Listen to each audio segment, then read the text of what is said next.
What is going on, guys? Nathan here with yet another Team Fortress 2 gameplay commentary, here showing you the Team Fortress 2 Scout Crit game. Now, this is pretty much a copy of Photon's video, which is actually a friend of mine that I will link in the description.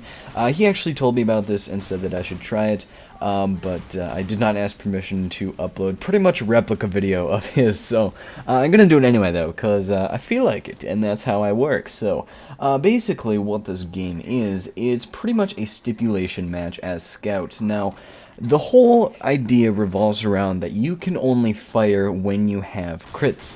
And you pretty much equip the, well, in order to do this, you equip the Soda Popper, the Criticola, and then the Fan of War.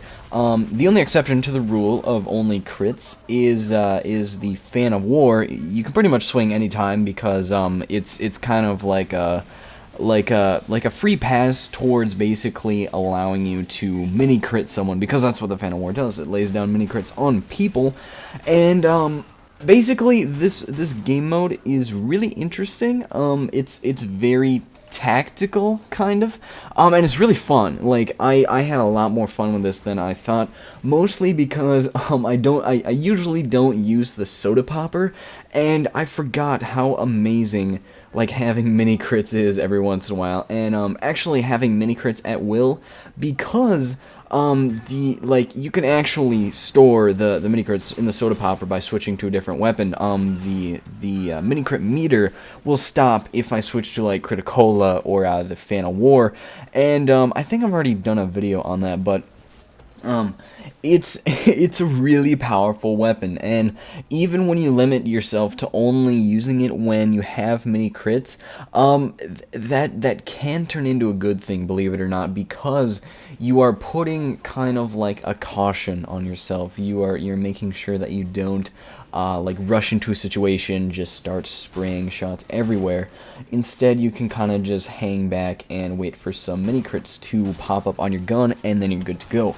But okay, so like if I were to kind of like cover each weapon for this game, the Soda Popper is ridiculously overpowered.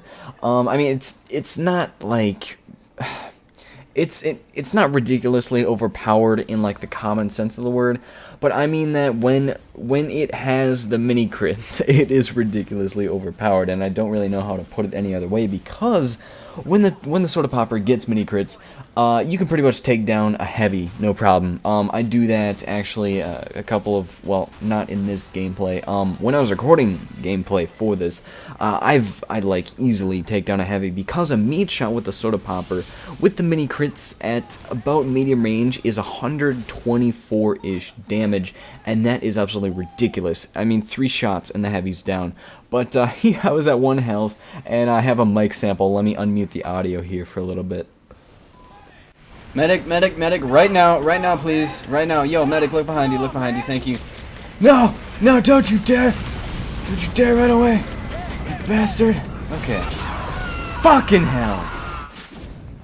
A spurt of bad luck, to be quite honest, because, I don't know, some medics, man, if you are that medic that, like, purposely does not heal other classes, screw you.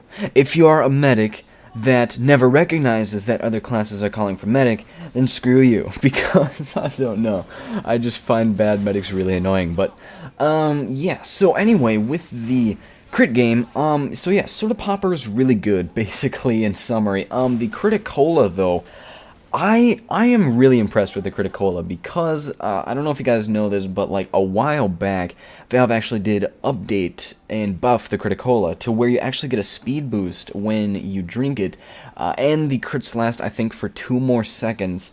And I found the Criticola to be really good, because I already kind of play a little bit of a sneaky scout. Like, I can usually get to someone's spawn if I really want to, so I'm pretty good at sneaking around, which pretty much eliminates the negative aspect of the Criticola, which is getting hit by mini crits. So using it to kind of surprise attack enemies is really good, and that's what I mainly use it for. And this guy just gets, oh, he just falls off the cliff. I thought that was pretty funny. Anyway, so the Criticola, I found it so good that I actually added it to my main scout setup, and that is really saying something. Like I'm seriously experimenting with the Criticola now, just because I really like the idea of having those mini crits on command, basically, which is awesome. And basically, the Fan of War I've discussed a lot in my previous videos. I find it a very useful scout weapon. Thing is, though, guys, leave a comment with this if you are a competitive player in TF2, because on my... I don't know, I was arguing in one of my videos, basically of someone who was talking about scout melees, or no, maybe it was Community of TF2, yeah, it was on J-Train's video, that people were saying that the stock bat is best for scout, which I'd never heard of. Like, I don't see any reason why the stock bat would be the best. So if you're a competitive player and you like main scout and use the stock stock bat, then please explain to me why the stock bat would be the best scout melee, because to me it just doesn't have any use. Like, it's a melee weapon, but it's a very weak melee weapon, and why would you even use the bat if you have your scattergun? And like, you're supposed to be a good scout, so why not just use the scattergun? So I just figured the Fan of War would be good. Like, I figured it was the best scout weapon, because if you know you're gonna die, then you can just hit someone with it and make them die too. But that is pretty much the end of the video. Definitely, guys, you gotta try this out. Like, I'm not kidding. This is actually a really fun setup, because it's very changing, or like it's hard to explain, but it makes you think a lot more as scout. But anyway, that is the video, and thank you all for watching as always, and please leave a rating on the video if you did enjoy it, and subscribe for more Team Fortress 2, and peace out.